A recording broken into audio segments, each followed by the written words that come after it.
Well, hello there everybody. It's time for me to teach you now a little more. It's deep clean or complete full service of the knitting machine. And this is the KH260 again, the chunky or bulky knitting machine. And I'm going to show you on this, because this needs doing first, how I service it.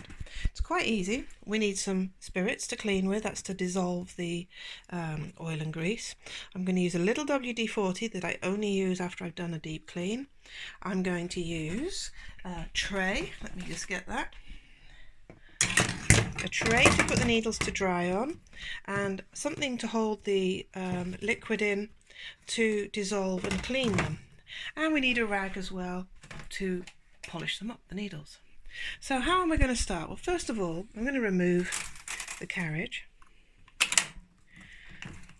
Oops, one more round, all the way around to remove it. I'll put that over here. Now what we're going to do first is we need to get these needles out.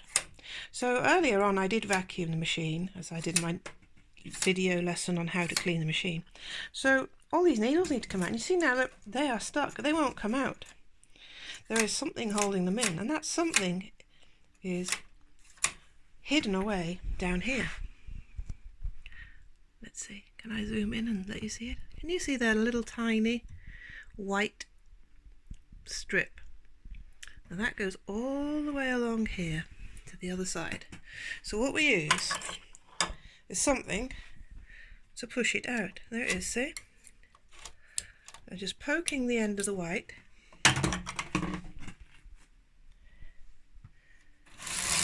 And we pull it out. I hit the door. There we go. That is what's been holding down the needles here. So this actually needs replacing, and that will be on another video. I will show you the problem with that. That should be a really thick pad under here to here, and that's what holds the needles down. Well, this one is broken, but that's for another time, so you'll have to watch the next video, won't you? So I'm going to put that out of the way. And now watch what happens. These needles all come forwards. Let me zoom in properly. They all come forwards and we pull them out. So you see, push down on the needle as you've pushed it forwards, and look, but we're going to hit the back there. That's nothing. There's a bending point in the middle, a flex. So if I try and do this one-handed, let's see if I can show you here. Pick up the back,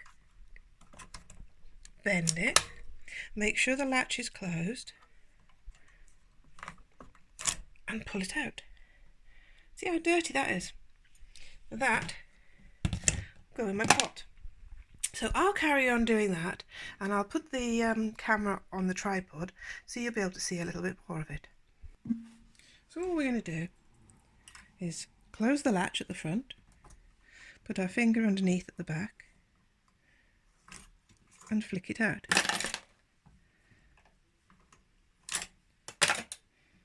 And I'll carry on and do that till I've got all 100 odd needles out of the machine. And they're going in there to be cleaned up. I just thought I'd show you as well, so we don't damage the stitch gauge here, the needle counting gauge, whatever it's called, needle scale. I'm going to just pull that out. Otherwise it might get ripped, and then underneath there's a piece of foam. We'll pull that out as well. And then we'll just carry on pulling out needles. As I say, pull forwards, latch up, hold, pull and bend it out. I'll carry on doing that. So what I've done now, as you can see, is I've put the spirits. So we put the spirits into the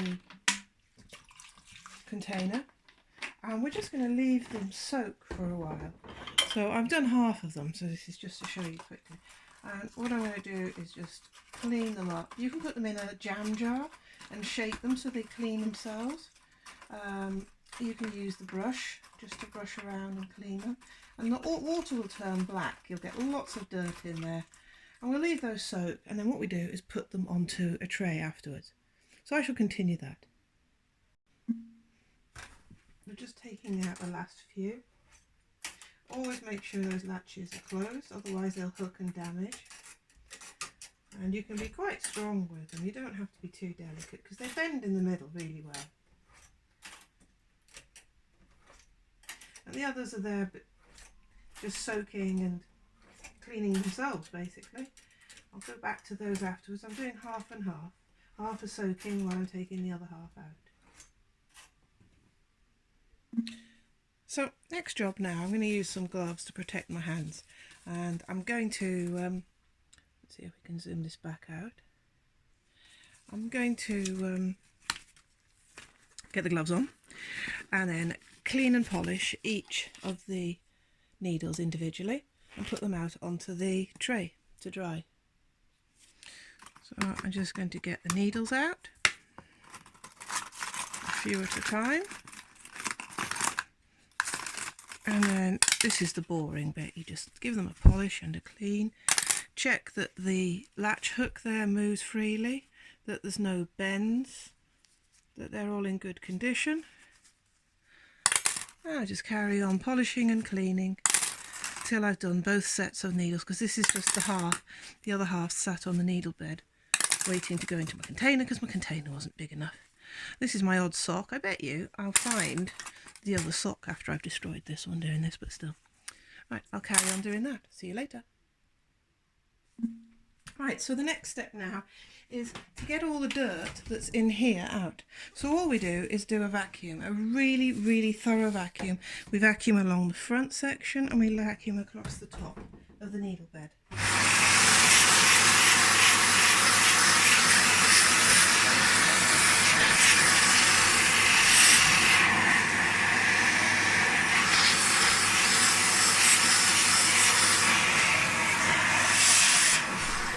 And we keep on doing that until we've done the whole bed and there's no dirt in it. Now we should have a very long pipe cleany type brush. It's like a baby's brush, but very thin diameter brush and very long, that will go through where the bar that we had here, the sponge bar, came from. But I don't have that at the moment, so sadly I can't do that. But so assuming we've done that, we're going to take our rag and we're going to take some surgical spirits dipped all over that rag. And now we're just going to clean off all of the bed, all of the front, where the needle plastic was, the counter, whatever you call it, I've forgotten. It's been so long since I've been in knitting machines, I've forgotten all the terms. Everything that's metal, we're going to give a really, really good clean to. So join me in a bit. Now after we've cleaned the needle bed, and it's almost singing to you when you rub it, you take a tool and you just hook it gently into the belt at the back, the cam belt.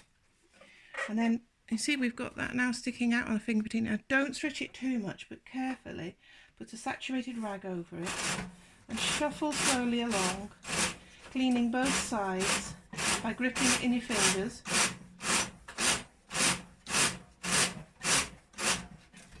And when you get to the riveted patch there twice, you know you've done it. And you can see how dirty that was. That's really benefited from that clean. We're cleaning the gully here at the back. And basically the machine bed is now clean and done. Next we'll have to get to the carriage. Oh, one more thing. Remember that strip we got out? Where is it? Needle strip. What I'm going to do is just exactly the same. Wrap it and carefully, just carefully clean it. These aren't very much to replace. It does make a machine look really nice because they get worn, as you can see. So if you do replace that, a couple of pounds, and it really does look nice. And the bit that was underneath, clean that up. And then we've got the sponge bar as well that needs replacing in this one, and I will show you on the next video how I repair the sponge bar. You can either buy a complete new one or you can do a bodge job which will last a while till I get the new one through the post. So I'll show you that in the next video, definitely. Right, so we're done. Next, all of that's done, all of that's done. Next, let's get this carriage. So you saw us clean the carriage before when we were vacuuming and cleaning it and brushing it, but what I'm going to do now is get the brush, and I'm really going to clean it well with the brush.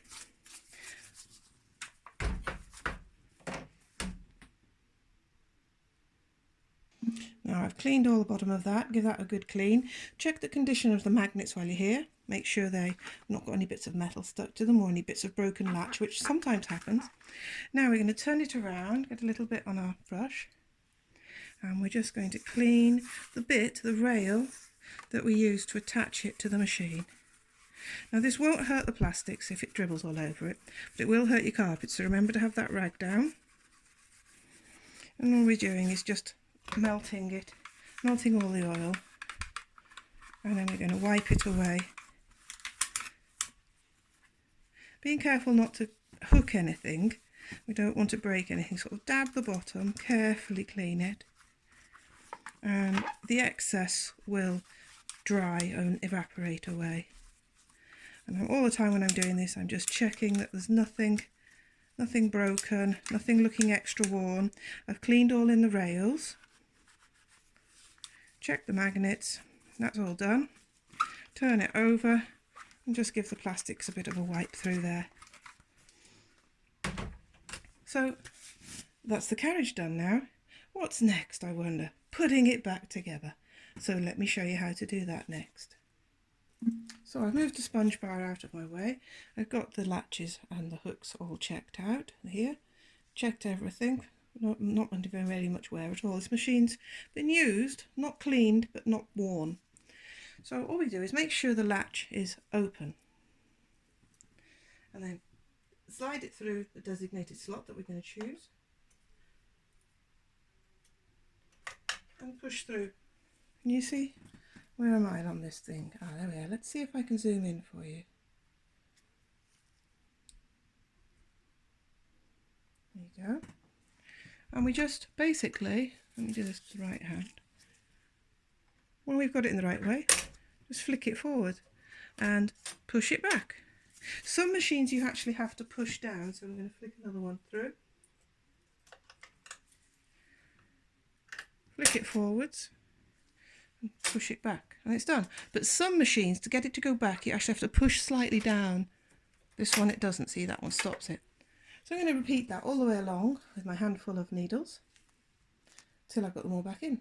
You see, I'm just popping along, popping them all in, and to do it quickly I leave them all sticking out and then I go along and push a group of them back together. Now how do you know your machine needs doing? If you've had it second-hand new to you, it's going to need doing. No one's going to have done this because people charge you £100 to do this to your machine, easily. So you might as well just get to know your machine, clean it down.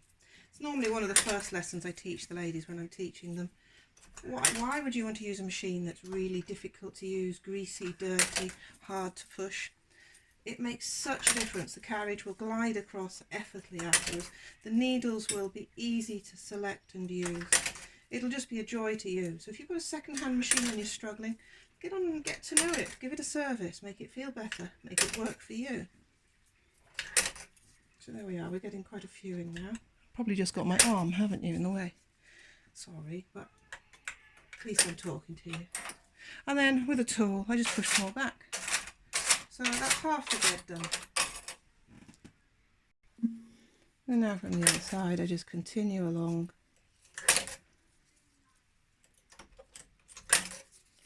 till they're all done. And then when you've done a group of them, just push them back like that. And we're just carrying on. And actually it's quite nice doing a chunky machine because it just happens so much quicker. It just such half the needles. It's a nice starter way to get into this servicing business. And as I said, when we've got a few, we've got half as many needles in the chunky machine because the distancing is larger. If you get one stuck like that, you just wiggle and it'll pop back out, but do not force anything. Nothing should be difficult to do. And as my dad always said, if a human put it together, a human can pull it to pieces and service it. So with that in mind, that's what got me into servicing them. Oops, I just put my glove. When I started my first machine knitting started when I was 11. And I carried on my business till I was 16. I was teaching the children in school how to use the machines. I was doing the classes for the teaching. I won the Best Young Business Person with my designer knitwear at 16 years old, and I had quite a good lucrative business. Then machine knitting, the bottom dropped out of the market. So I'm 46 years old now, collecting knitting machines again. I'm going to start again, see what I can do with my knowledge, share it with others. So stay with me and I'll carry on doing a little more to the machine. Well, this is turning out to be a bit of a long video, isn't it? But it's a long process in some ways. Now we're going to put back the pad that goes underneath the needle strip, making sure we've got it underneath all of the needles. It's that back. Now we're going to put the needle strip itself back. Oops. That's going to go back in. Bit fiddly, but we've done it. Oops. There we go. That's in. Now we need to centre it and make sure we've got the right number of needles. 55, 56, 57, 55, 56, 57. So that's 114 needles. Give the bed a quick wipe down. Wipe down the plastics, any oil marks on it. We'll use a bit of furniture polish maybe on the plastics. Oops. Next, we're going to put back in. I know it's faulty, but we will sort that out on the next video if you stay with me and watch. We'll put back the needle, sponge needle guard, thick sponge. Oh, sponge bar. So there's a hole at the end. Can you see it on this shot? Yes, you can. Sometimes you need to push down the needles at the beginning here, just to get it to go over the top, not underneath. I'm going to push it all the way along and make sure we're aiming at the other hole, that we're not going deep into the bed.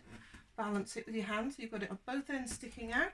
Put back the carriage, but first of all what I'm going to do is get my WD-40 out, and as I say, we don't use this often, but as this is newly serviced here, I'm going to give it a bit of a clean with this and an oil, saturate it with oil. There we go. Then I'm going to take my rag, give it a wipe down. That will also clean down the plastics. I'll clean down, oil down the bottom of the carriage. Oops. So it's just a quick spray down the guide that holds it on, down the back guide here, and I'll just place that on the machine. Now do your own research, you may not want to use WD-40. Let's open it to make sure it goes on.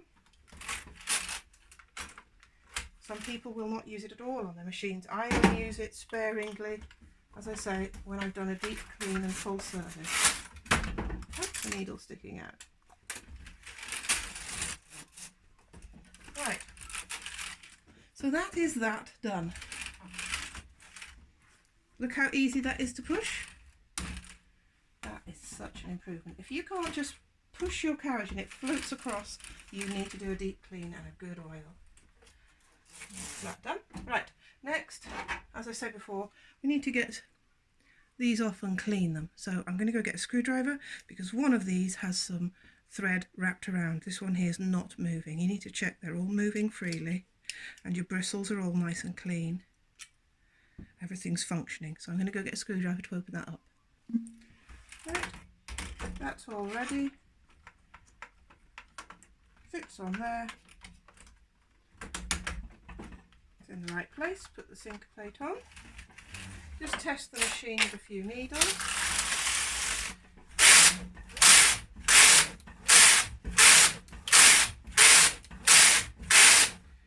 Now then what you can see is it's generating some black oil. That's coming up and that's cleaning.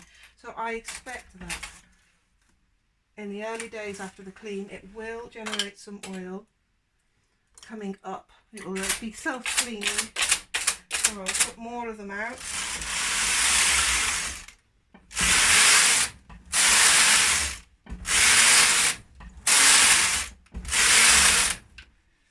Now can you see how those have selected back? That shows me I have a faulty sponge bar that's not holding the needles. They're not staying in place, they're just wobbling around. So I could not knit with that. So stay with us for the next video and I will show you how to fix the sponge bar. Thanks so much for watching. I do hope I've been helpful to you. Anybody can do this. Take some pictures as you do it so you know what went where if you need to. And on one of my next videos I will show you how we remove all the plastics, clean out the punch card area and put it back together again. So take care everyone. Thanks so much for watching. Bye bye.